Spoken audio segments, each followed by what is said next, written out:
नमस्कार। आप सुन रहे हैं द बॉलीवुड रेडियो और मैं हूं आपके साथ आकाश।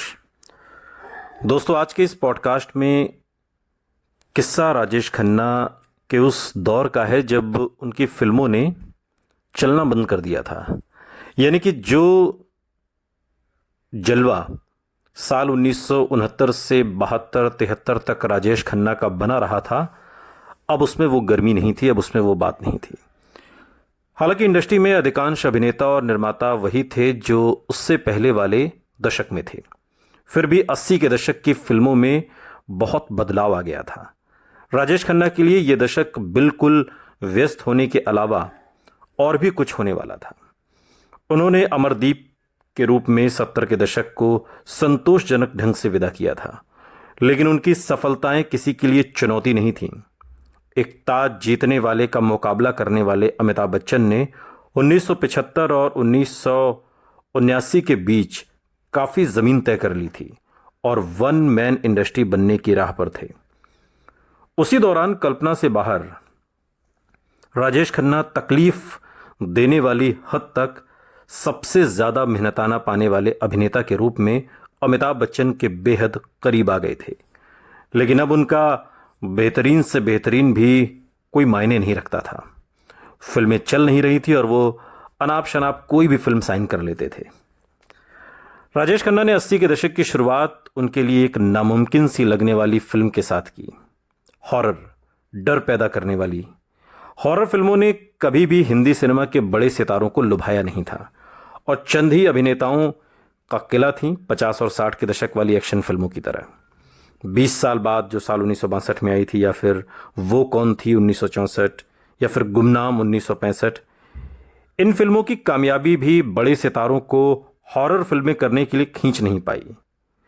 और अगर आप 80s 90s की हॉरर फिल्मों को देखेंगे तो उसमें जो दूसरे या तीसरे दर्जे के जो कलाकार होते थे वो इन फिल्मों में लीड रोल के तौर पर नजर आते थे। जो लीड एक्टर होते थे, जो मेन एक्टर होते थे, एक कैटेगरी के एक्टर होते थे, वो हमेशा हॉरर फिल्मों से बचते थे।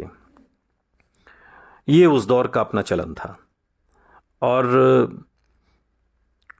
रामसे ब्रदर्स के मैदान में आ जाने के बाद तो ये अलगाव पक्का हो गया। उस साल राजेश खन्ना की आने वाली पहली फिल्म एक हॉरर फिल्म थी। डैनी द्वारा निर्देशित और काम चलाऊ से कुछ बेहतर आर डी बर्मन का संगीत लिए आज फिर वही रात। और फिर वही रात जो 1980 में आई, खास रामसे की हॉरर फिल्म लग सकती है, लेकिन जब वो बनाई गई थी तब राजेश खन्ना एक बड़ा नाम थे। जब उसको बनाने का जो सिलसिला है वो शुरू हुआ तो राजेश खन्ना, तब भी ये बात सही है कि उनकी फिल्में फ्लॉप हो रही थी, लेकिन वो एक बड़ा नाम थे इंडस्ट्री का। फिल्म इस किस्म की फिल्मों के आम साजो सामान से ऊपर उठ जाए, इसके लिए पहली बार निर्देशक बने डैनी ने फिल्म में काफी कुछ डाल दिया था। कुछ अच्छे गीत भी थे, जैसे लता मंगेशकर का नैना तरसे, और जगदीप के साथ एक अच्छा खासा कॉमेडी गाना भी। सही कहें तो किसी सितारे की उपस्थिति से फिल्म बच जानी चाहिए थी और डैनी के पास राजेश खन्ना के रूप में एक सितारा था। लेकिन अफसोस कि राजेश खन्ना की मौजूदगी फिर वही रात के लिए भारी रही। पहले सीन से ही सफारी सूट पर कमरबंद पहने राजेश खन्ना अलग से दिखाई दे रहे थे और करियर में पहली बार एक नई एक्ट्रेस के साथ उनकी जोड़ी बनाई गई थी और वो उनके बड़े भाई की भूमिका निभाने की उम्र के लग रहे थे। लेकिन फिर वही रात में जो चीज सबसे ज्यादा खटकी वो ये कि गीतों में भी राजेश खन्ना अपने आप में नहीं लगे। और हैरानी वाली बात यह भी है कि कुछ ही वर्षों में फिल्म हमेशा के लिए बिसर गई। अपने से पहले दिलीप कुमार और बाद में अमिताभ बच्चन से विपरीत राजेश खन्ना शायद वो वाहिद अदाकार सितारे थे जो अपने किरदारों को बुनियादी तौर पर नहीं बदल पाते थे। उन्होंने अपने बाहरी रूप को बदलने की कोशिश की, बंधन और दाग जैसी फिल्मों के साथ, लेकिन दुश्मन जैसे किरदार जिनमें काका की एक तरीके से काया ही पलट गई, अपवाद थे। फिर भी यह मानना गलत होगा कि उनके अंदर के फनकार को सितारे से चुनौती नहीं मिलती थी। उन्हें दिलीप कुमार या अमिताभ बच्चन से यह बात अलग करती थी कि किसी भी किरदार को अलग ढंग से अदा करने के लिए शारीरिकता पर निर्भर नहीं होना पड़ता था। जरूरत पड़ने पर उनका छोटा सा फर्क कर देना ही जाने पहचाने किरदार को इतना अलग कर देता था कि नतीजा जादू कर देने वाला होता, जैसा वो अपनी अगली फिल्म के साथ साबित करने वाले थे। इस्माइल शौफ द्वारा लिखित और निर्देशित थोड़ी सी बेवफाई 1980 में आई इस नए दशक की ये उनकी पहली बड़ी सफलता थी, जिसमें उनके पुराने राजेश खन्ना वाली झलक थी, जो एक रोमांस के भगवान के तौर पर उन्हें देखा जाता था। थोड़ी सी बेवफाई का नायक कर्म या फिर वही रात के नायक जैसा लग सकता था, लेकिन उसे सिर्फ हल्के से संयम के साथ अदा करके राजेश खन्ना ने उस नायक को उन किरदारों जैसा बना दिया जैसे वे अपने बहार के दिनों में किया करते थे जब वो उरूस पर थे। राजेश खन्ना ने अपनी खास अदाओं पर काबू रखा, जिससे वो मुमकिन लगने लगा कि सितारा अदाकार पर हावी नहीं हुआ। थोड़ी सी बेवफाई की कहानी में राजेश खन्ना और शबाना आजमी की भूमिकाओं की लंबाई बराबर है, लेकिन पटकथा ऐसे तैयार की गई जैसे जैसे कहानी आगे बढ़ी पर्दे पर राजेश खन्ना की मौजूदगी कम होती गई। इसलिए इसे मुख्य भूमिका भी समझा जाता है और चरित्र भूमिका भी, जहां शायद एक इशारा छुपा था जो अगर राजेश खन्ना समझ लेते तो अच्छा होता। वक्त आ गया था अधपकी मुख्य भूमिकाओं के बजाय मजबूत कैरेक्टर रोल के बारे में सोचने की। राजेश खन्ना ने और फिल्म ने राजेश खन्ना को टिकट खिड़की पर कामयाबी दिलाई और किशोर कुमार और गुलजार के गीत हजार राहें मुड़ के देखी, किशोर कुमार और लता मंगेशकर की आवाज में, इसके लिए फिल्म फेयर भी मिला। खयाम का संगीत थोड़ी सी बेवफाई की रूह है और चाहे आने वाले दशकों में फिल्म इतनी अच्छी नहीं मानी गई, लेकिन उसके गाने, चाहे वो किशोर कुमार लता मंगेशकर का गाया आंखों में हमने आपके, या फिर आज बिछड़े भूपिंदर की आवाज़ में, या मौसम मौसम लवली मौसम थोड़ा हल्का फुल्का जो गाना है अनवर और सुलक्षणा पंडित की आवाज़ में, ये भी फिल्म के लोकप्रिय गीत रहे। अगर थोड़ी सी बेवफाई ने राजेश खन्ना के अंदर अभिनेता की ऐसे किरदारों को करने की ख्वाहिश दिखाई जो सितारे को परे रख सके, तो उनकी आने वाली फिल्म ने बिना शक ही साबित कर दिया। जहां तक फिल्मी सितारों का प्रश्न था, राजेश खन्ना की भूमिकाओं की विविधता सबसे रोचक थी। रेड रोज, अब सोचिए किस तरीके से इस दशक की शुरुआत हुई। पहले फिर वही रात हॉरर फिल्म, फिर रोमांटिक फिल्म के साथ थोड़ी सी बेवफाई, और फिर रेड रोज जिसमें वो एक विलन के किरदार में थे। रेड रोज 1980 के में आई और इसके साथ वो अपनी विविधता को कुछ और ऊपर ले गए, क्योंकि ये सोचना भी मुश्किल था कि उस दौर में राजेश खन्ना के अलावा कोई बड़ा अभिनेता एक मनोरोगी की भूमिका को मंजूर करता। शायद कोई ऐसा फैसला नहीं लेता जो फैसला राजेश खन्ना ने लिया, एक साइको किलर का।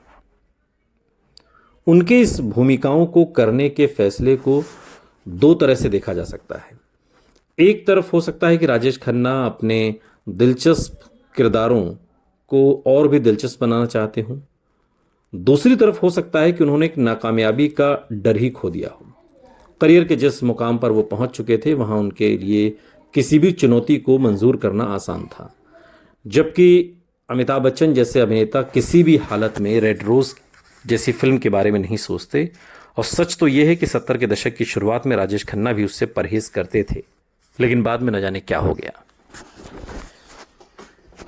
पी भारती राजा की तमिल फिल्म सिगप्पू रोजाकुल जो 1978 में आई थी, जिसमें कमल हासन थे, जो एक बहुत सफल फिल्म थी, उसी का हिंदी रूपांतरण बॉक्स ऑफिस पर असफल रहा। रेड रोज हिंदी सिनेमा के दर्शकों के दिल के तारों को कभी नहीं छू पाती, सिर्फ इसलिए कि वो अपने नायकों को पागल होते देखने के आदी नहीं थे। और तारीफ की बात यह है कि रेड रोज ने कभी इस वजह से अपनी सच्चाई नहीं छोड़ी कि मुख्यधारा का एक अभिनेता दिमागी तौर पर बीमार आदमी की भूमिका कर रहा था। भारती राजा ने खास हिंदी फिल्मों की तरह राजेश खन्ना के किरदारों की हरकतों को पटकथा की जरूरत से ज्यादा सही साबित करने की कोशिश नहीं की और इस तरह उसे असाधारण बना दिया। दर्शकों की पहुंच महाभारत जैसे महाकाव्य तक होने के बावजूद भी, जिसमें लगभग सभी पात्र ग्रे रंग लिए हुए हैं, स्लेटी रंग लिए हुए हैं, हिंदी सिनेमा खासकर लोकप्रिय सिनेमा ने मुश्किल से ही नायक को कभी श्याम श्वेत से हटकर कुछ करने दिया। इस अर्थ में रेड रोज में राजेश खन्ना की भूमिका एक विरला उदाहरण थी, जिसमें हिंदी सिनेमा का नायक बिना किसी नैतिक सीमा के काम करता है। और चाहे फिल्म बॉक्स ऑफिस पर असफल रही, ये फिल्म निर्माण की एक दिलकश मिसाल तो है ही।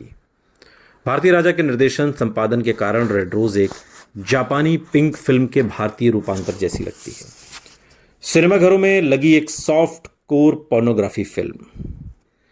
पिंक फिल्मों की तमाम खासियतें, सीमित बजट, कुछ सेक्स सीन, सब कुछ रेड रोज में है। लेकिन मानव मन की जटिलताओं को समझने की सूझबूझ देने की उनकी विशेषता इस विधा के करीब ले आती है। राजेश खन्ना ने अपनी तड़क भड़क इस भूमिका में जोड़ दी और अपने जाने पहचाने भाव भी उसमें जड़ दिए। लेकिन यह कहना गलत होगा कि उन्होंने अति की। यह वो वक्त था जब खलनायक कुछ भी कर सकता था, लेकिन दबा हुआ नहीं।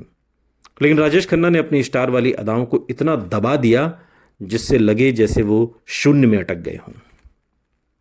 आर.डी. बर्मन का बांध लेने वाला संगीत फिल्म के सफरी आकर्षण को बढ़ा देता है।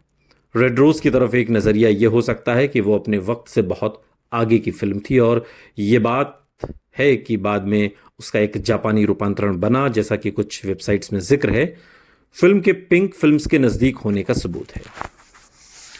और इस तरीके से वर्ष के खत्म होने से पहले ही दो और फिल्में आईं 1980 में, बंदिश और आंचल, जो व्यावसायिक पहलू से एक हिंदी फिल्मी सितारे से की जाने वाली उम्मीदों जैसी ज़्यादा थी।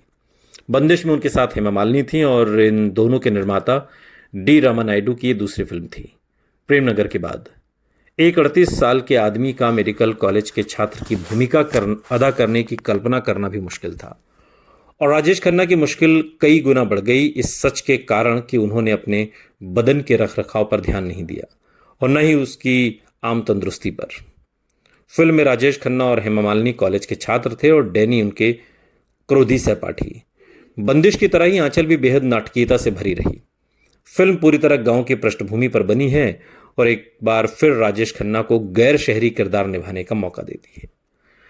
दोनों फिल्में औसत कारोबार करने वाली थी। आंचल कुछ बेहतर, और राजेश खन्ना की ज़्यादातर फिल्मों की तरह इसका संगीत भी फिल्म से ज़्यादा टिका रहा।